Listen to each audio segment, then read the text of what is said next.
Hi everyone. So thanks for joining us today. My name is Olivier. So please note we cannot hear you, as I mentioned to those who joined earlier during this webinar. So if you have any questions, just use the chat window and we'll address them as early as we can during the presentation and at the end in a specific Q&A session. So let's begin with a quick introduction of today's speaker. So I'm with Gary Steer.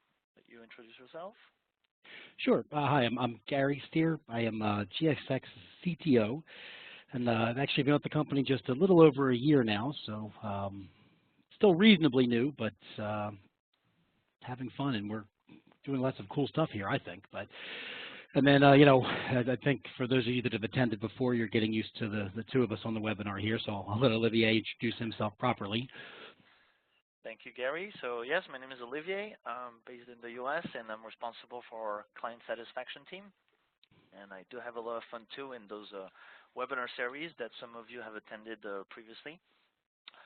So this is actually our fourth episode in this technical webinar series. We've went over different topics in the past. So for those of you who are new, this is a technical format. It's not product focused. We won't spend too much time in the PowerPoint. Actually, a bit more today because we've made it much easier for you to understand each use cases that we've gone through. So we've captured the data in here. So it's going to be an easy flowing format. Feel free to ask questions as you feel the need for that. What we've been using to collect all of the data is with our product, and we'll cover that in a few minutes. But please come back in the future as well and submit your ideas. A lot of the topics that we have here are based on your feedback. So we have a few interesting ideas for the following ones, such as comparing Teams and Skype, look at the network optimization, or study the performance of desktop sharing in different conditions. And so today's topic is Skype for Business Online Performance, and we drill down into some specific recommendation and protocol.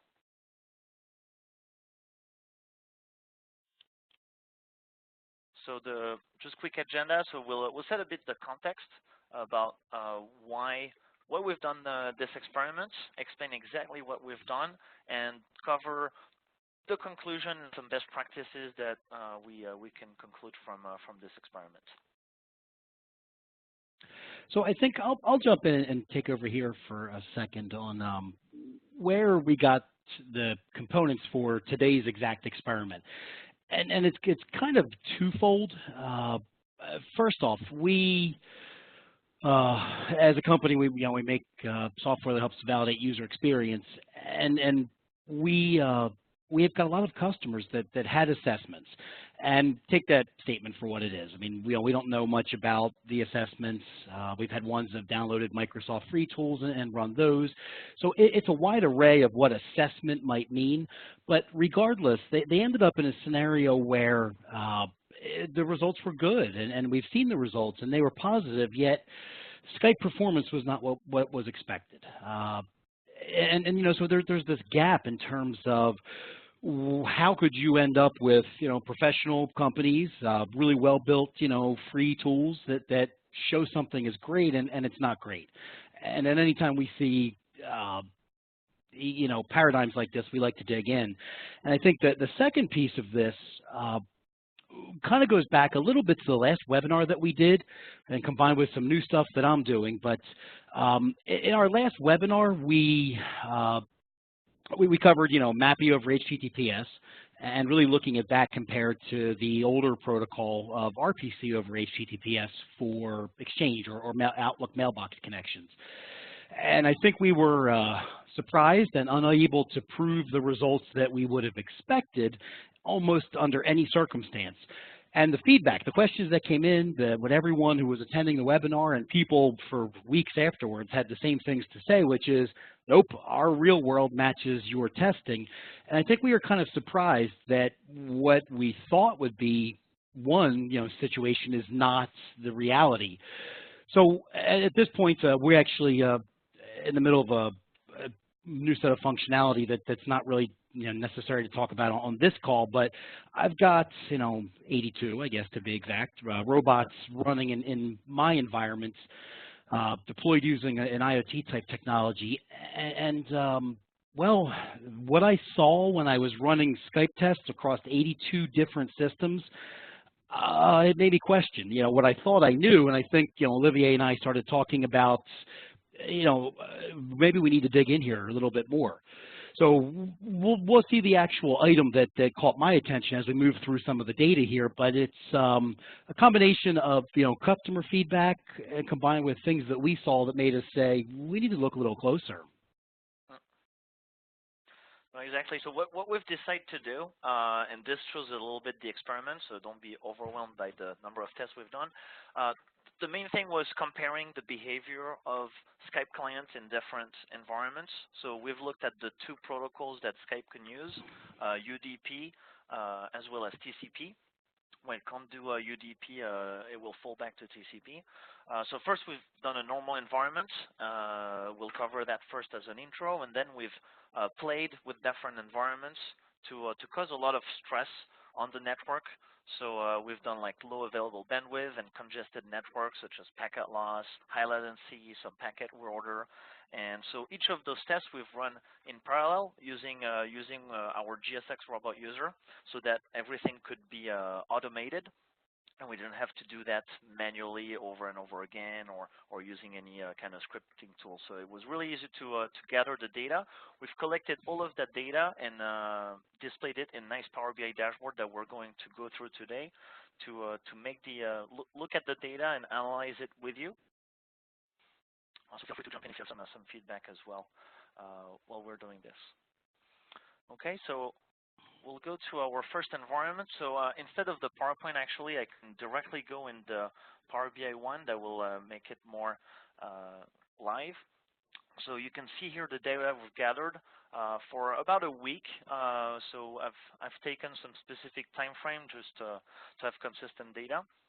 So here what we're looking at is two client machines where we've deployed the robot user, and we've collected data, kind of a normal environment, or there was no specific stress caused, nothing specific on the bandwidth. It was kind of a ideal world with some of the variants that can happen in a normal business. And one machine was doing TCP. That's what you can see everywhere here in this graph in green. And the other client machine was doing UDP. So what happened is that every 5 minutes we would do a 17-second call to the Microsoft Edge servers and look at the different metrics during this call. So it might be important to explain some of the metrics. I know we have many Skype experts that have joined, and some are relatively new to Skype. So obviously we didn't have actual users to pick up the phone in every location and rate a 4, 5, 3-star or complain because it was not good. So actually there's a nice metric for that called the MOS. So a lot of you must be familiar with that. It's basically a computation based on metrics like jitter, packet loss, latency, and that computation estimates what an actual user would give at the end of the call.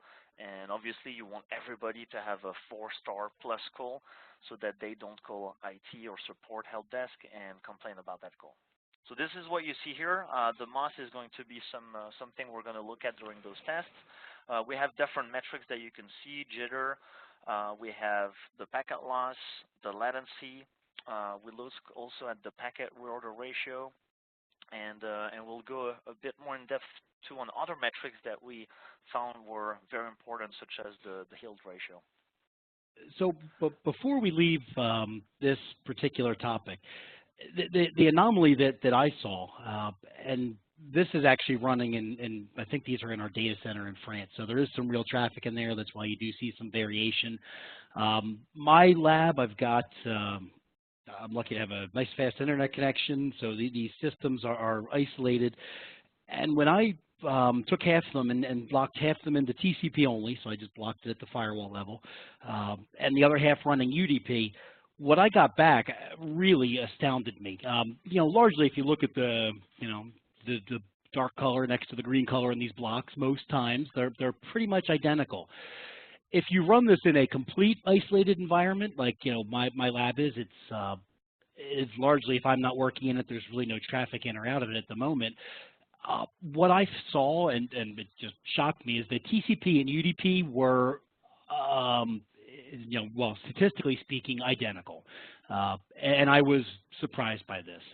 Like really surprised by the fact that in an environment where nothing was going wrong, we saw things that I've always expected UDP to be much, much better. And on a high speed, high performance, low latency network, well, they're identical. And that's where I think we then decided, well, let's see if we can't, identify, are there places where one protocol is better than the other? And we started torturing poor Skype to see what we could do to it. Exactly. So yes, so not really anything incredible here in terms of comparison of the two. The MOS score stays above 4, usually around 4.2 for both. We see a bit more jitter on the TCP side, but nothing really critical. Like the standard deviation is not enough to say anything here. So let's move to the next example, and that's where we started to put stress on the system. So I'll go back to slide. This way I don't actually, change all of the metrics and click around everywhere, so that should make it easier. So here, the first example that we've done is to inject packet loss. So both clients, so we had two clients again, one TCP, one UDP, and they both had kind of a heavy packet loss to go through, so about 15%. So that's really big. It's not something you would want in your environment, certainly above the recommendation. We can see here that the MOS definitely dropped, and so you can see here it dropped overall. You see a lot of peaks down, even to 0 at some points. It even caused some calls to actually fail, especially on the TCP side. And the MOS that's dropping is kind of expected because we know in the computation that the packet loss has a direct impact on the computation of the MOS score. One other thing to notice is the yield ratio. So that's something that we wanted to explain a bit more for those of you familiar with all those metrics. This is actually the healer-concealed ratio. So this indicates any distortion in the call or kind of poor quality. And yeah, one thing I want to jump in because I think it's important to understand. When I look at some of the free tools that are out there that in theory give you everything you need to see, all the stuff you need to know, they're not necessarily, there are actually 3 different yield ratios that we could talk about, but since we were doing packet loss, we wanted to be sure that we were looking for the one that would actually respond to packet loss as well, which the excuse me, which this one does. So it's there are a couple different ways you can do this, but if you go look even at guidance that's published by Microsoft, there's not much formal out there that's easy to come by, at least not on the most current Office 365 pages, in my opinion. Now, they could be buried somewhere that I didn't find them, but there are a couple of well-known pages I always go to look at, and the healer ratio was not showing. So it's in this case, again, to be specific, it's the concealed ratio. But any of these healer ratios, Skype and all voice products, to be honest, that do voice over IP, they have to do some repair. They expect some jitter, they expect some loss on the network. They expect that something will have to take place. So it's no surprise to them that there's some repair taking place in the background. What I've found to be missing in a few of these other tools is that they weren't showing you if the tool decided that it was able to heal it. And maybe, this one is not necessarily the one that I would think we look at in all cases, but, a couple of the other ones can be responsible for things like the robotic sounding voice. If you're in a call and you hear, that kind of choppy or computerized sound, there's a few different things that the client can decide it healed. And, that doesn't, if that's not surfaced to you, you could still be taking support tickets on it. So as we were looking to figure out what quite honestly, how is it that someone with a professional assessment came back and was finding some problems? We wanted to dig in and look a little more closely. I think it's not surprising at all that there's a tremendous amount of heal on UDP, which does not have a built-in mechanism for making sure the packets get there. Something like TCP, well, there's a retransmit that takes place. It's going to automatically go ahead and take that information and send it again. Yeah, and we've had a few questions on that, explaining like why the jitter was different. And so what we've discussed and what we think is that it's directly related to the nature of the protocol, as UDP doesn't really care about the order of the packets, and it will send all the packets. It doesn't care about the order or if it got there, whereas TCP will, and in that way is a different protocol. So that would most likely explain the difference we see here in the jitter. And because we have a higher jitter on the TCP1, then it's harder to predict for the clients, and therefore most likely the yield ratio is much lower. One other just interesting thing in terms of, and I don't think we focused on it in the last slide, but that codec, that's when Skype does a voice call, it chooses what compression algorithm to use. The 104 is a Silk. It's called Silk, SILK, and Silk actually has built-in repair capability to try to smooth some of this over. So it's interesting to note that we, in an abusive situation like this, it really defaulted very, very heavily to Silk, versus when we weren't torturing it. We saw a mix of the codec types that were in use, but give it some pain, and it's going to go to one that gives it error correction built in. Mm-hmm. Yeah, so here we haven't translated its actual numbers, but indeed. Last thing interesting to notice is the value of that yield ratio. You can see here it goes up to values close to 10, and we know for a fact that when it goes above 7, end users are really not going to be happy, and if they're not opening a ticket, they might just stop using Skype for the day. So that's a really interesting metric to look at. So obviously we've pushed that a little too far, probably, in terms of packet loss, but that was interesting to see, added boundaries. If I recall correctly, I think 1% is the recommended maximum for packet loss, and we are well above that. Yeah, pretty heavily above. So let's go to the next one. On this one, we've actually looked at the latency. So we've increased latency. On the normal one, you could see the latency was about 100 milliseconds, right under, depending on the moments. And here we've added approximately 100 milliseconds of latency. And so it varies, but stays around the 200 milliseconds one. So the recommendation from client to Microsoft Edge is 100 milliseconds. So here we're, again, above that limit. Interestingly, though, when we looked at the data, first thing you see here is the MOS, kind of pretty stable. I mean, more stable than in the packet loss example.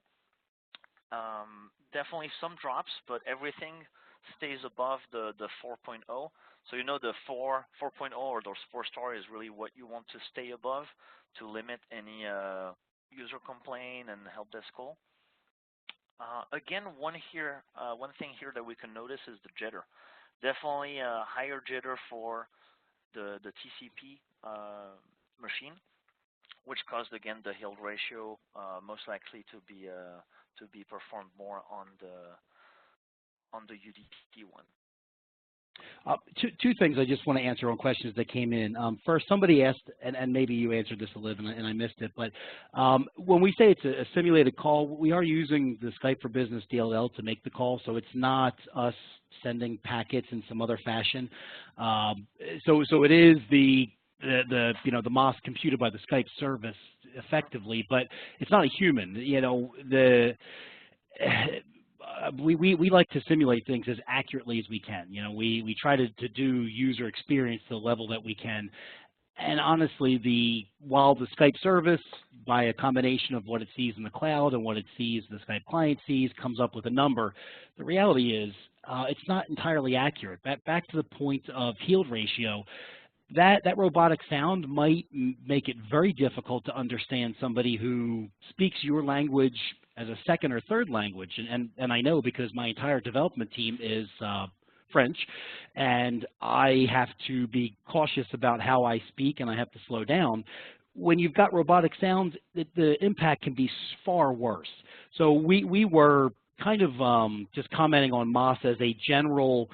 Yes, it's computed by Skype. We did not make it ourselves, but at the end of the day, it is still not a person clicking 4-star. That's all we were trying to call out. And I think the second thing with these tests, just because there was a question on the variance between things like jitter, it's tough to say. You know, we're using a stack of different tools to simulate network pain, and when we put things in like latency, I think that's a little easier than packet odor or packet drop. It's these are unnatural impacts to a network, if you will. So when the packet reaches the other end, and you know the Skype service is calculating what's the jitter, or the client is calculating the jitter, it's by its nature not a real transaction, because we've been tinkering with the flow to see what we can do to it. So you know, some of the results here that you see back in terms of the feedback, I think there's one or two things to keep in mind. One is, you know, we've done things to the network, but the second part of it probably is that in questionable scenarios, what the client is giving as feedback may have some inaccuracies in here. And we probably, Liv, should have overlaid just our raw network tests instead of all of the information from the client, because that might have been a really interesting experiment on top of this to show how Skype, you know, the Skype service interprets these results compared to what we see for like a raw network test, you know, calculating these results. No, indeed. So one more thing to add in this example is that latency started to impact the order of the packets, and that was one of the things that's interesting to look at, because that's the nature of UDP is not caring about the order as much.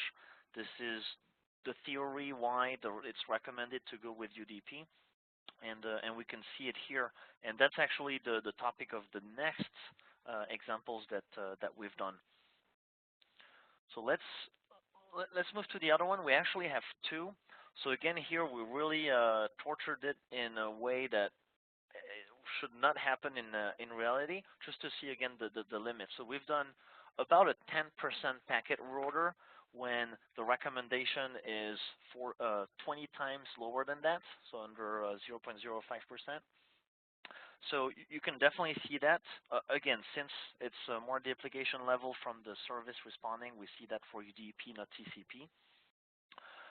What was interesting here is when you look at the MOS, not necessarily the average, but the line here shows much more stability on the UDP protocol, where you see in red the TCP one is showing a lot more drops. Each drop might cause users to complain. These specific one in that time frame stay above 4, but they could likely go under. So here we see some of the theory and recommendation behind UDP as well is because it doesn't care as much about the order of the packets or at all, it won't impact as much the device. So then we've pushed that even further to a 20% packet reorder, and we can see here the results. So similar results, you can see the line here for the MOS score was better for UDP and varying. We haven't added the variance and standard deviation. We should have, but we would see one definitely much higher for TCP on that example. And I think this is the beginning of you know, some of the signs of where UDP does perform better. This is excessive. I mean, again, we are 40 times, so 40 times higher than we should be in terms of this particular metric. But you can, you know, as Liv just mentioned, the MOS has a high fluctuation when we're looking at TCP, and in that case, you know, you might have an average that looks okay, but in reality, you've lost you've actually lost the half of those calls to a much lower result set, if you will. So a question came in on QoS. So at the on the local switch, I would have to check the full path on this, but I do know on the outbound firewall, because I just turned this on myself last weekend, the firewall that these went out of, yes, the packets are tagged, they're given priority. There would be one switch in the way, and our local network isn't really saturated that much, so this is largely the result of the torture, not other normalized network traffic. One thing that we noticed too is if you look at the yield ratio here, kind of stay under the 2% mark that we know is kind of what you want to stay under. So there might not be that much of a distorted voice based on that. So we're actually impressed when we saw that on the resiliency of the Skype client and to cover that packet reorder. So let's move to the last example that's much more realistic. When in a real life you're going to have large conferences happening, some video streaming, either for training or whatever videos, large file transfer. In the real world, you can't have all of the bandwidth always available to you. So in that example, we simulated a low available bandwidth that would typically happen during specific times, and so like the worst time probably in your environment. So here in red, pink, you can see UDP, in green, you can see the TCP, and here the difference is incredible. You can see here in pink the MOS score for the UDP. Again, stays in the 4 range or above. The TCP one just went completely down to even in between 0 and 3. Really causing some bad calls. Here, end user will probably go back home and stop using Skype overall. The other thing to notice is here what we call the down count. It's a lot of calls could just not be done or dropped during the process, so within those 15 seconds. And a lot happened on the TCP, not that many on the UDP side of things. Well, just one point to a couple, I think, statements that came in, but maybe we made an assumption on the network understanding of everyone joining the call. The TCP, it stands for Transmission Control Protocol. We are aware that there's a layer in there to deal with ensuring packets are delivered, ensuring that it re-sequences them, that it waits for packets that are missing, which accounts for some of the marks that you're seeing in terms of some of the earlier slides where you didn't see loss even though we were dropping packets.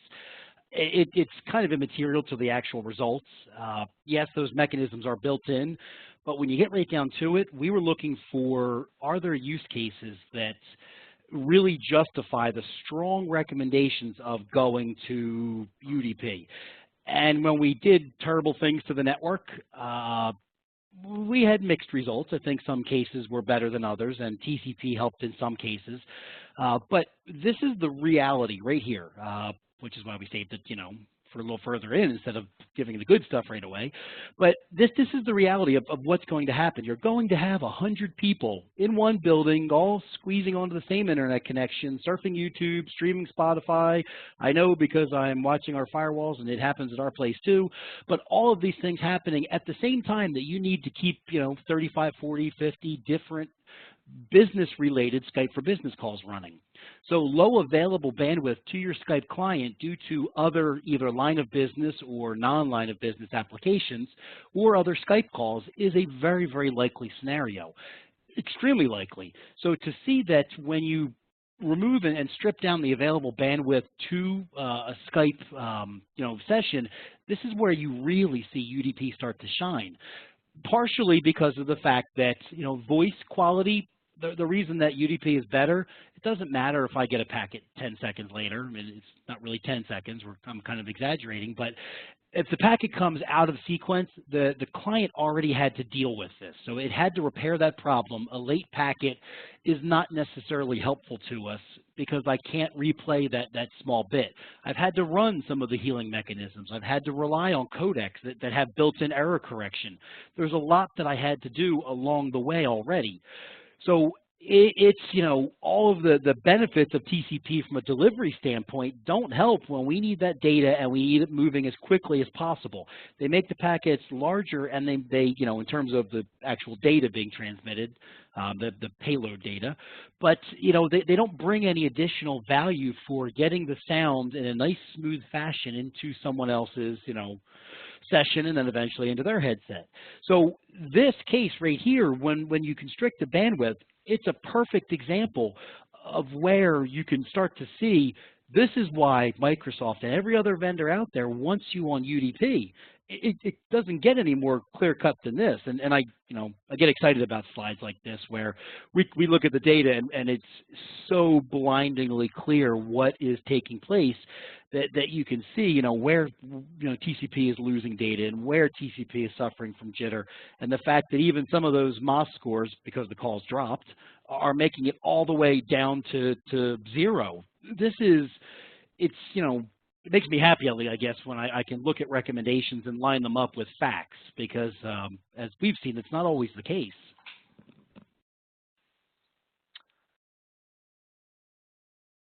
Indeed. So that concludes a little bit the different tests. Just to wrap up probably, and then we can answer some additional questions. What we and you've seen that in the previous test, but what we want to make sure is that you need to run the tests in the worst conditions possible. We've, as Gary mentioned, we've heard some feedback on some assessment that when you can't just do the test at any point of time, and you need a large sample to make sure that you cover any of the conditions that can happen, any of the behavior and patterns in your organization. So that's something that you need to gather metrics in multiple conditions. And the metrics you gather, you need to have as many as you can. So there's a few recommended out there. We definitely recommend that you take all of the metrics you can from those tests, and that's something we can help you with. And last thing, those tests should be run from every location, because every location is going to have different impacts, different conditions, different network. So it must be done in each of those locations, even though you, or even more if you actually, I hear often, and we've covered that in previous webinar, if every branch office connects to a headquarter, then you can just do the test from there, and no, definitely not. That would be actually even worse. So you need every office to run those tests. It's funny. So there's a few comments that have come in. I mean, there was a question on or a statement that you know, UDP to TCP was a no-brainer. I can tell you I assumed that from the very beginning, but if you give it 150 megabits with no other traffic on there, they actually look nearly identical. So there was a reason that we started to dig in a lot more heavily. Yes, I mean, I certainly would have been astounded if that was truly the case, but I was kind of shocked with, you know, our last set of outputs that we couldn't find any scenario where we could make, you know, MAPI over HTTPS more reliable. I mean, I still don't know that I found one, but I'm hoping, you know, somebody will email me that I'm wrong, but I actually get, you know, people keep saying, oh, no, same thing for me. So it's you know, just a good case that in a perfect network, it's actually not as obvious. Other scenarios where we could describe patterns, I think there's a link in this slide deck to what we call our Robotech. It's a library just of documentation and detail we put together. You may, I'd recommend going there. There's actually a lot of content that's been put up there, so it might be helpful to just find other things. And if you have specific areas that you'd like some feedback or test cases that you'd like looked at, let us know. We try to be very thorough, although I think, like I said, we noticed that we missed standard deviation would have been helpful in a few spots, just to show the true impact of some of these things that we were doing. but we wanted to give a thorough coverage of clearly not necessarily, reality and network problems. But, if your network's having the worst day ever, this might happen. So they're just some of the things that we looked at. Yeah, and so we'll share the slide deck so you have the link. But if you just go on the GSX website, you'll find also in the resources the Robotech library. So let us know if you have any other question. There was one that was interesting as well. Somebody asked if they could decide whether to use UDP or TCP. The Skype environment itself is able to do both. So normally it always does UDP and would go over to TCP if it can't do UDP. So usually the scenario is that in some companies, not all the UDP ports are open, or UDP protocol is not necessarily enabled in the firewall. So then clients under those firewalls would fall back to TCP. But that's, I think that the key that we've showed today as well is that you must be aware of the different metrics and especially what protocol is being used, because you might have some offices where all users are doing TCP because some ports are not open to allow the clients to use the UDP protocol, and that might cause a bad user experience. So definitely have these metrics. So you can decide, but not really. The ability to do both is there, but you shouldn't really decide to do TCP.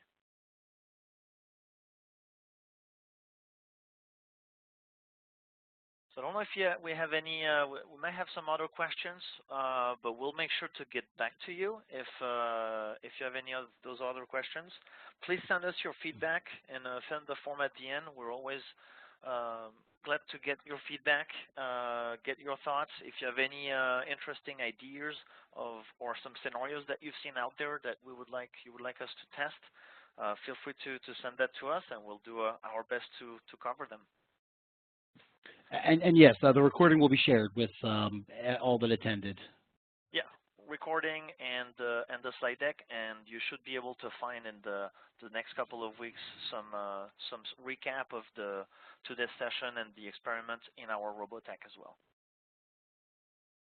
Okay, thank you everyone for attending today. Have a good rest of the day, and see you soon in another episode. Bye.